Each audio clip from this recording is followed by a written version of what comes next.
It's 2 p.m. on the East Coast, 11 a.m. in the Bay Area, and also 2 p.m. in West Reading, Pennsylvania, birthplace of the 2024 Super Bowl MVP, Taylor Allison Swift. I'm Alex Jonathan Brown, Senior Content Strategist here at Iron Horse, and wherever you are and whatever you're doing, stop working, tell those dogs to shut up, and grab a caffeinated beverage. It's time for Coffee Break.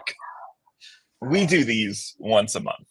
Sometimes that means schedules are like complicated, but sometimes that means we get to talk about things before they exist in the real world. And that's what we're doing today. And it's my favorite thing to do. I'm very excited about it. So to do that, I'm joined today by David Fortino, Chief Strategy Officer at Netline, and Amber Keller, Associate Content Director here at Iron Horse. Hi, everybody. Hello. Hello. So, David, you're the one who's got the secret information that's not out in the real world yet. It's for a little bit, it's secret information. Netline is about to publish a report about content consumption patterns and a bunch of super exciting stuff that's super relevant to those of us who do content like this for a living. So what's going on? What's headed down the pipeline? Yeah, so man, yeah, I feel like a CIA agent at this point, working on some covert operations. So the annual content consumption and demand report is a piece that we work on all year long.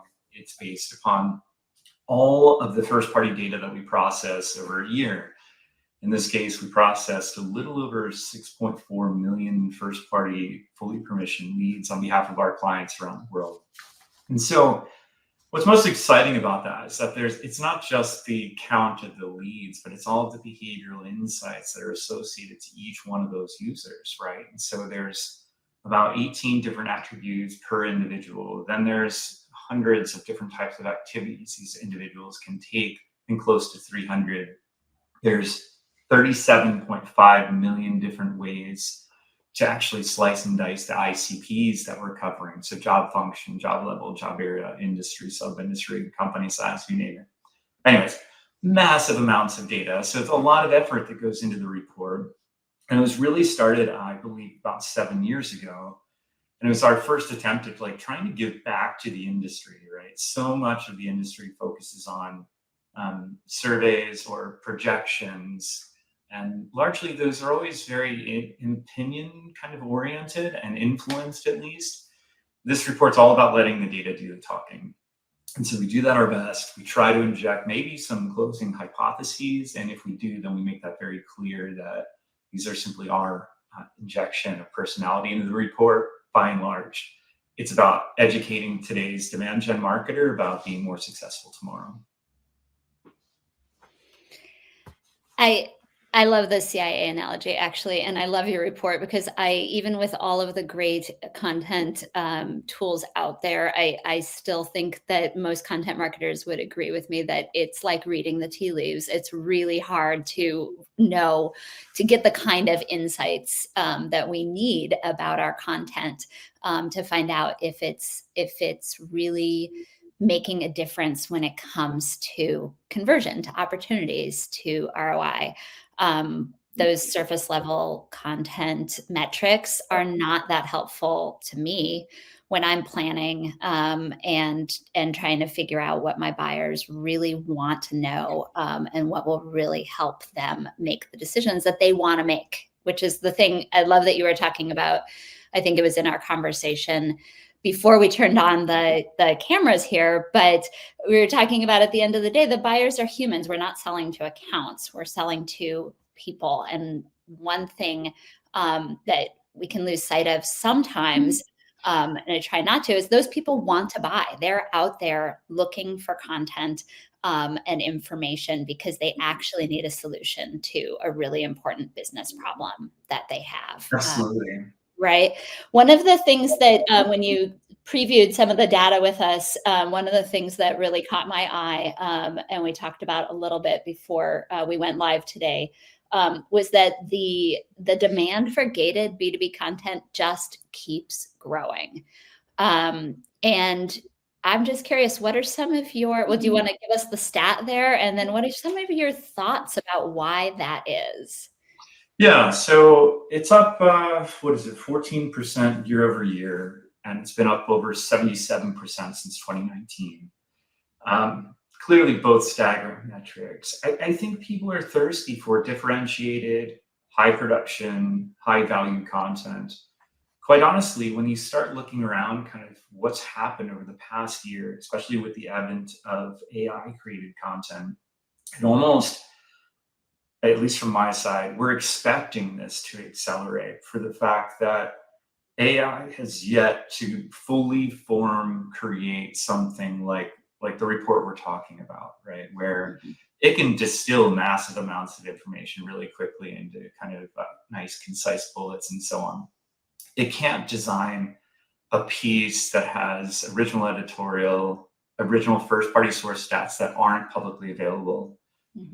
All of those types of things. And so if you're able to create content that uniquely offers value to the market, no AI can create something like that. They could actually source it in the future if you make that publicly available. That becomes kind of like part of their global lexicon and learning library. But beyond that, I think there's a thirst and a gravitation for buyers to actually find high value content. A lot of that starts with just perception, right? Like, how many times have you looked at vendors, maybe your own clients' content, and they're saying, I want to use this to build pipeline. You look at it and like right off the bat, you're like, wow, the title sucks, the description sucks, your speakers, if it's a webinar, have zero personality, and the cover art that you created to kind of demonstrate a visual entity to it is terrible as well. Like Canva could have done better. And so perception does drive reality. People judge books by their cover, and you need to take that to heart as a marketer and bring that to life. And so those that do are reaping the benefits of this increase of behavior. And yeah, it's something that we consistently kind of seeing go the opposite direction. I think part of this as well is marketers need to be really hyper cognizant, and if they're not, they're already a year behind, that cookies, third-party cookies, are clearly compromising their transparency into data. And so if you want to get closer to actual buyer level data, you need to be using gates in some way, shape, or form. We were talking about this before as well. I'm not advocating gating every single thing on your site. There needs to be a balance. There needs to be a balanced distribution strategy as well. But you'll never get to a person unless you ask for information about that person. You're just going to keep guessing, or you're just going to keep buying contact data from ZoomInfo and spamming people. Your call. And does your data give us any insight into which content is better to gate? Where should we put those gates? Yeah, so it depends on your use case as well. So we support everything from tofu to bofu oriented content. It also depends upon, the report gets into this a bit about the matrix difference between certain types of professionals gravitating, especially by seniority, to certain formats of content, which is really interesting. So theoretically, you could create an ebook, and I'm dramatically stereotyping here, but ebooks typically gravitate more towards mid-career type professionals looking to capture a strong knowledge base relatively quickly in a relatively kind of informal manner. I believe they represent close to like 40% of all content consumption behavior occurring across the platform.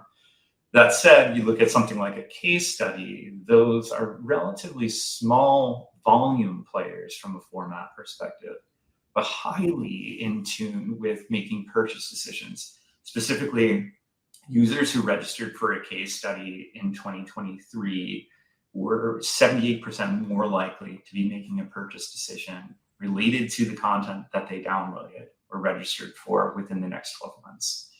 Those types of things, clearly you're not capturing unless you're going through gated experiences. And the way we're getting into the purchase propensity is a mini intercepting modal in full transparency. So if you don't know about Netline, we kind of gate the registration experience across thousands of B2B sites, most of which don't want you to know that we're powering it. So we're not going to talk about their brands, but you can kind of think of our or gating technology is Shopify for gated B2B experiences. So once you're recognized on one of those sites, you're recognized across all of those sites. We were acquired by Informa about 2 years ago now, and that's been deployed across all of Informa's properties as well. And so in doing that, we're able to see a lot of really killer behavior and make it quite simple for users. But the purchase propensity side of things is where we're actually able, after a user, like let's say, registers for a case study, we can selectively identify certain audience segments and then dynamically say, hey, this is a C-suite person at a company of 50,000 employees who just registered for a case study.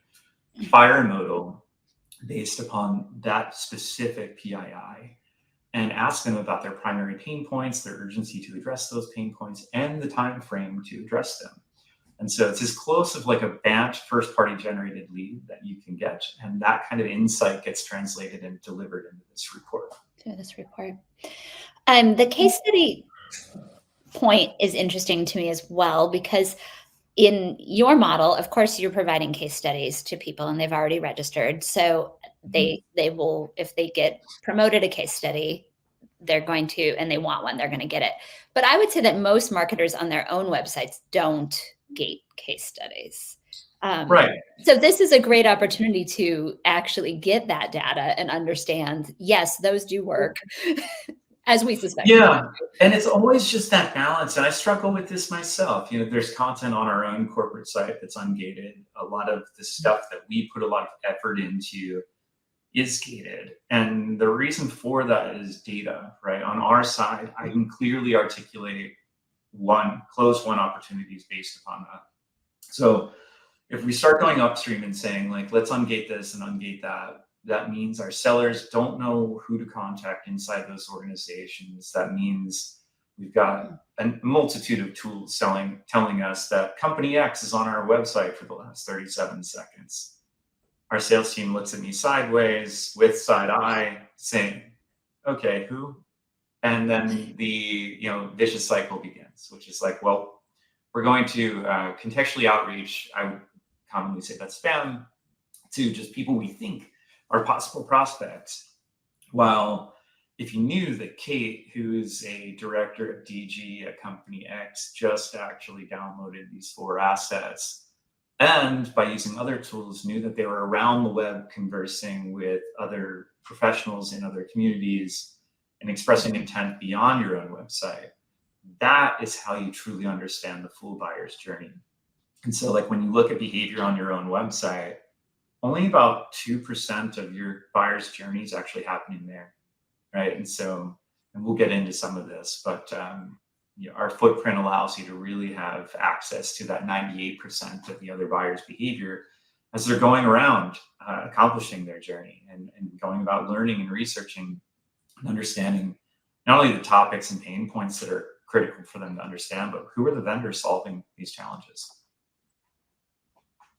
So Derek in the chat mentioned that like the conversation of how much should we gate, what needs to be gated, is something that's happening internally and with their agency partners. I think one of the things that's most interesting about that stat to me of just how much gated content is still growing is whether or not that like as a content creator, right? Like I love the idea of let's not gate any of my stuff. It's so great. Everybody's going to love it and like sign up and then we'll figure out how we're going to convert them later. But like, let's get my cool stuff in front of people immediately. Right. But I wonder if that stat's not almost saying that like ungating content is like that solution that's sort of in search of a problem that maybe doesn't exist in the way that like instinctually we think we do. Right. You see a gated page and you're like, nobody's going to want to fill that out, but that's just not what you're seeing in the data anyway. So here's a way to look at this too, right? So if it's a gate and no one wants to fill it out, they're not all that committed in learning about whatever was there, or you've done a very poor job at articulating the value in a significant enough way that compels them to feel like it's an equitable exchange of my data for your great content. If your content's a nice to have, it's like, I do this all the time. It's like, nah, just because I'm reporting on all of this doesn't mean like I'm pro gate only, right? I hate filling out forms, of course. That's kind of why we came up with our predictive forms and that layers across the web, which is like, hopefully we're making things easier for everybody. That said, I do find it curious that the largest companies in the world that advocate for not gating content are companies that are stuck in the loop of cookies and or bid stream data, meaning their value prop is to perpetually keep their customers locked into obscure data sets only at the account level. Once you get to the buyer level and in known identity, those solutions have nothing more to deliver. Right now, it's off to your CRM, it's off to your sellers to actually book that deal. Mm-hmm. And so if you knew the user faster and had a faster sequence on cutting down times and touches to engagement, that means less media spent on targeting that company, because you effectively know who to target, instead of saying, hey, Oracle is expressing intent about topics we care about in a region that we are targeting. We just don't know who. So now I'm going to flood the campaign with a ton of budget focused on Oracle. I'm going to run through a sequence of ad campaigns. We're going to hit them probably with targeted ABM-centric nurture and so on. All of these this is a spend, whether it's real cash, time, mindshare, emotional commitments, and so on. That's the reality of that. So I do, not to go like full conspiracy theory on you guys, but I do always struggle with that, which is like, of course you want them to stay there in the non-gated realm. While our business model is dedicated to gates, I will perpetually advocate that on your own sites, you should have a mixture of gated and ungated content, and even test it and say like, hey, we've got this great case study, let's gate it. Drop it, run another email promotion to it or social promotion to it a couple weeks later, and ungate it or gate it, depending on what you started with, and see what delivers the fastest path to value. But we all know as marketers in 2024, like chasing vanity metrics of clicks, time spent, impressions, page views, that's not just supporting your cause to maintaining your jobs. I was actually just popping over to see what was going on in the chat to see if anybody was saying that they had tested gating case studies, because that's something that I'm kind of curious about now and wondering if people have experience with that before. I also was thinking when you were talking about just how important as a strategist it is to create that balance between your ungated content and your gated content more intentionally, so that your ungated content is really leading your buyers to the questions that they eventually need to have answered by your gated content. So giving them that foundation to get there, and then obviously having really good, really complete gated content instead of something that just isn't worth the spend, as you say, of putting your email in. Yeah, and I think it's critical to not only think about those distinctions, but think about the connective tissue between them, right? Mm-hmm. So that ungated asset should have woven throughout it probably a few touch points to different, more expanded gated assets that go in different directions as well. Don't view like every ungated, blog post as something that it can only go directionally down the funnel, right? This is education oriented, and we're going to try to walk the user down the funnel. Theoretically, in that same single blog post, you could have content that actually takes them up an elevated level a bit and gives them a little bit more generic, warm and fuzzy stuff. Maybe it's like a cheat sheet. And then there's also a case study referenced in it as well. That kind of multi-directional linking of content is really powerful. And then an example of ours that we're super passionate about is create tools that people can use as well that are ungated.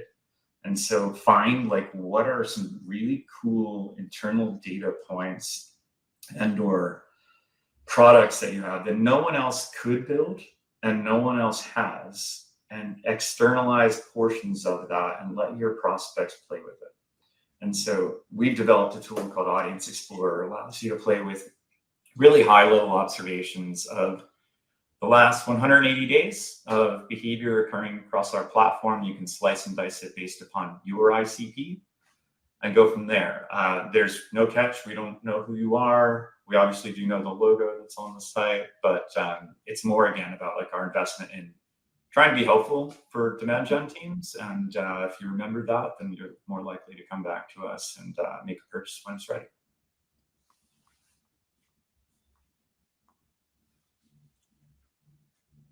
Josh is in the chat. So if you're very interested in Audience Explorer, there's a link up there already. Thanks, Josh.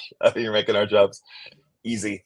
Jack has a question in the chat, specifically about ungated content on a gated site. So I think one thing that's interesting about all this is I think the B2C space and also just the way that we consume entertainment right now is really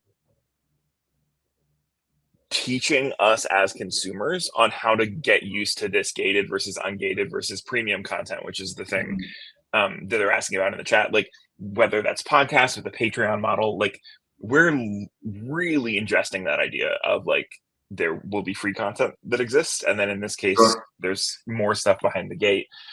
But with kind of those three things in mind, and maybe this leads us into some conversation about the content consumption stuff that's also in the report, but where do you see that kind of like good balance being? Like you talked about how you definitely recommend that there is a balance, but is it perceived value of content? Is it amount of content? Is it funnel stage for the content? Like if you were just doing a really quick, like here's my short recommendation. Oh, you'll love this answer because it just depends on your business, right? So I would definitely align with the more work that we've put into a particular asset, the more demanding we are of our prospects, because we feel like we're giving them something well beyond an equitable exchange of saying like, yeah, here's my email address and where I work.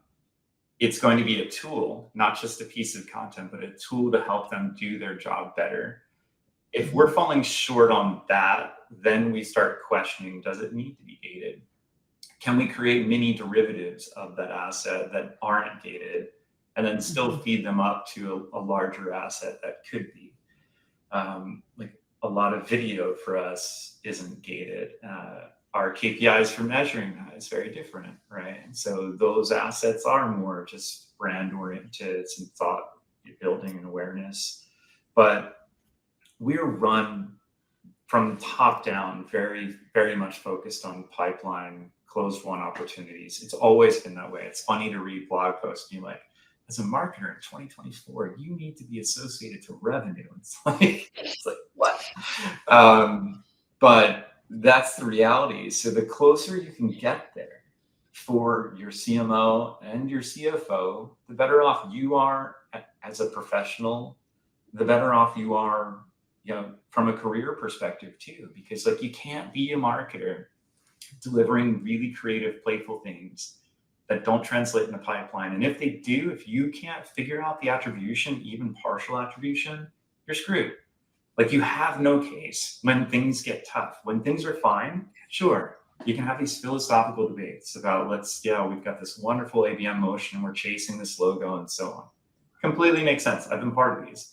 That said, times are tough, buckle down, make obvious decisions, capture data as much and as fairly as possible with your prospects, and make sure that your sellers are activating that and you've got a clear process internally so that you've got strong enough attribution confidence that you're doing the right thing and can make decisions based upon it. I think a lot of this stuff like gate ungate is just someone's philosophical opinion and they'll die on that soapbox, and it's like it's just not worth it.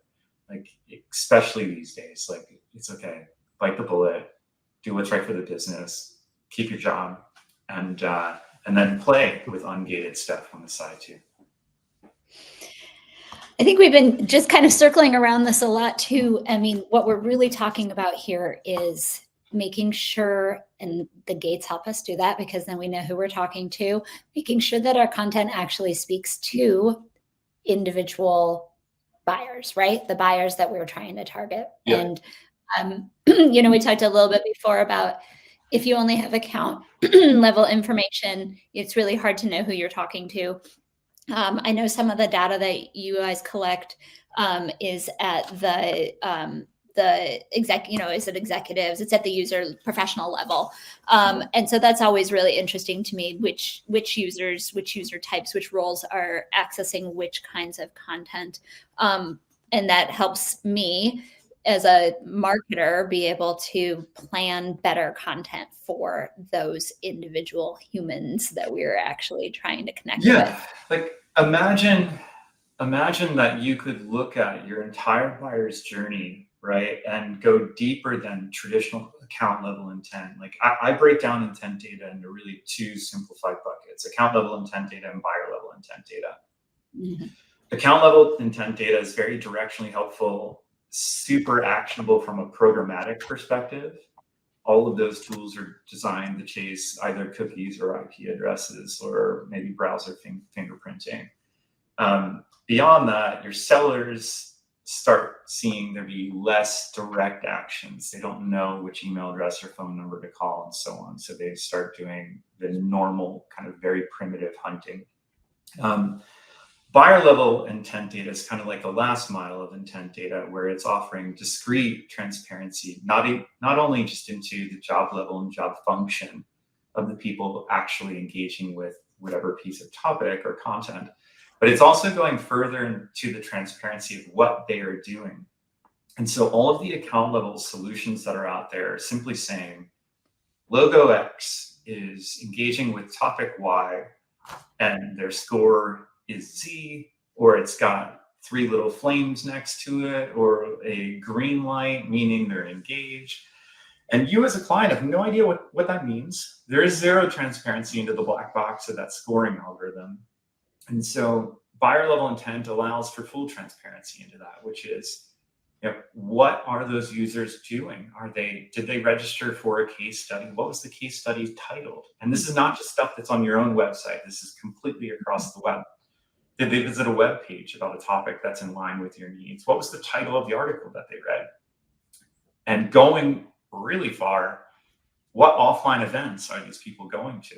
Did they fly to Content Marketing World and sit in a session for an hour and a half about advanced demand gen strategies in 2024? Those are the types of things that you get from buyer level intent data that you can't get otherwise. And so it's not that I'm advocating account level intent data has zero value. You've probably heard me say directional many times. It is that. But if you want to get on a fast track to individual users and true transparency into what they're doing, buyer level intent data is how you do that. So one thing focused on this idea of like individuals are real people that are like really processing our stuff. One of the things in the preview materials for the report that you sent over were some of the stats around content consumption, and specifically the gap from, oh, hey, you sign up for a thing, thanks, to, oh, you're processing the thing. And just transparency, 10% of the people who signed up for this webinar are in this webinar right now. The other 90% will get to it when they get to it. So I wondered if you could talk a little bit about those numbers and specifically how that kind of affects how we should be thinking about doing this part of the job. Yeah, so we coined this metric, the content consumption gap, years ago.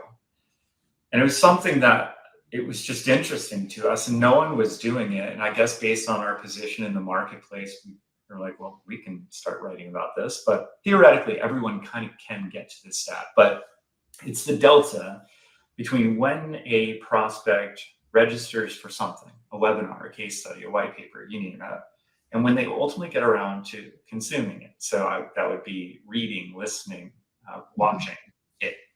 And so this past year, that gap has slowed by 2.5 hours, meaning it's widened by close to 10% year over year.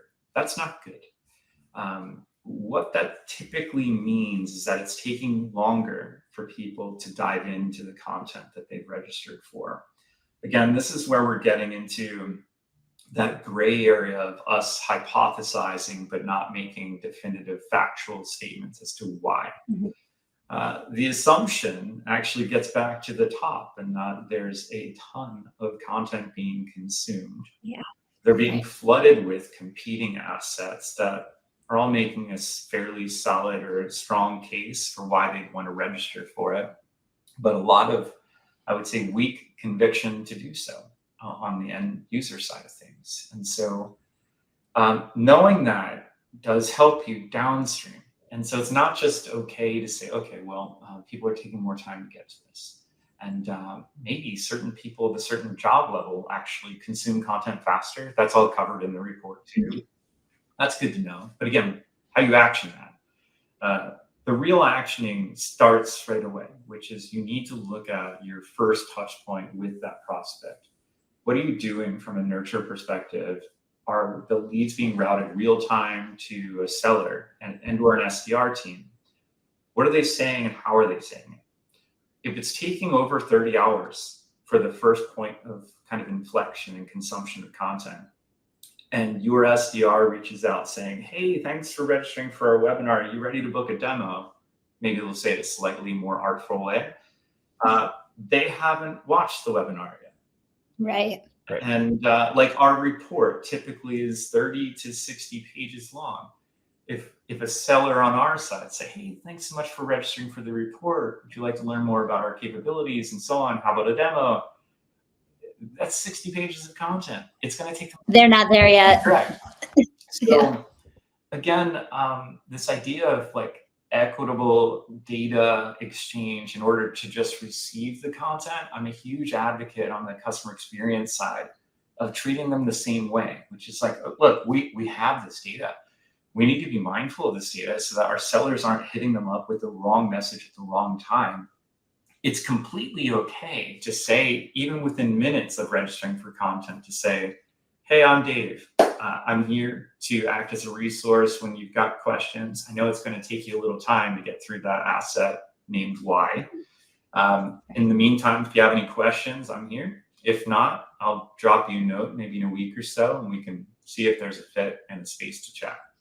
And keep it loose, keep it focused on offering value.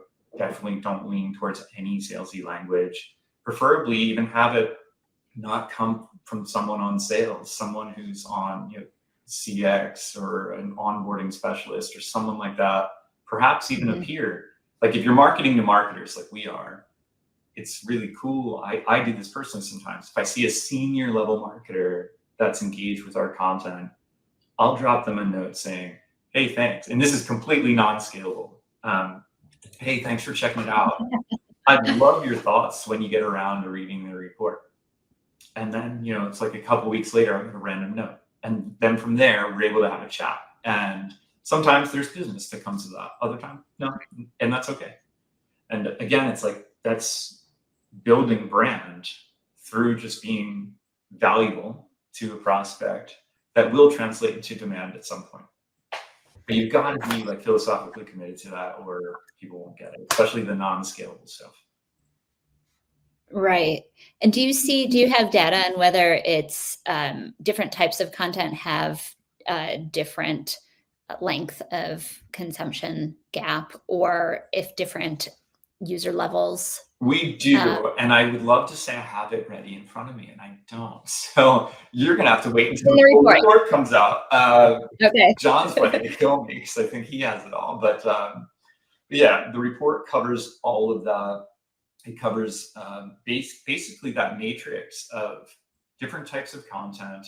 Naturally, we'll have a different consumption gap, but also a different propensity to drive into next stage content being consumed and ultimately purchase decisions being made. But then you can layer that by job function and job level and even industry to see how that behavior changes. So it's one thing that we're excited about for this year is this report is always a massive lift as a commentary to B2B marketers, regardless of who their ICP is. That said, we want to start breaking this down into more ICP specific derivatives. So if you're a B2B marketer and you're targeting, the finance industry, having a derivative piece of this specifically speaking to them and how their ICP is different than just a global composite is really valuable because there's a lot of nuance to it. And although understanding, an ebook ranks better than a different type of asset in a few percentage points, is meaningful, there's a lot of other ways to extrapolate that and interpret that and apply it to your own content strategy, even if it's not happening on our platform. Yeah, that's great. We are quickly approaching the end of our scheduled time. If I don't mean we're already almost 6 minutes over. Amber, do you have any closing questions, thoughts before I kick to the very professional plugs portion of what we do here?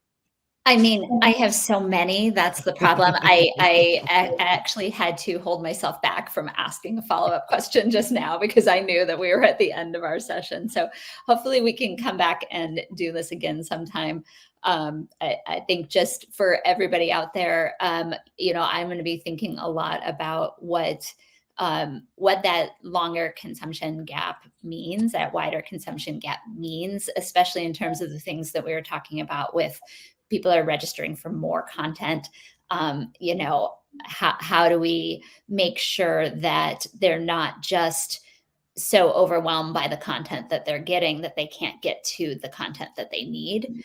And I just to respond to what you just said, I love what you just said about having that more specialized derivative content that does kind of help people find the answers that they need. I think that is one of the answers, but I don't get to ask you more questions about that because we're out of time. So. David, if people want to learn more about you, Netline, what y'all do, and maybe get a look at the report, where should they head? Yeah, so for Netline, just go to netline.com. There's a ton of resources and tools like Audience Explorer I mentioned. You can check that out. If you want to hit me up personally, you can hit me up on LinkedIn, easy to find. Give just one closing statement that there is access to a prelim kind of sneak peek of the report that's available here. And then beyond that, everyone who's on the session today will get first market access to the full report. We'll email you on the side with access to the report, and you'll get it before everybody else. Yay.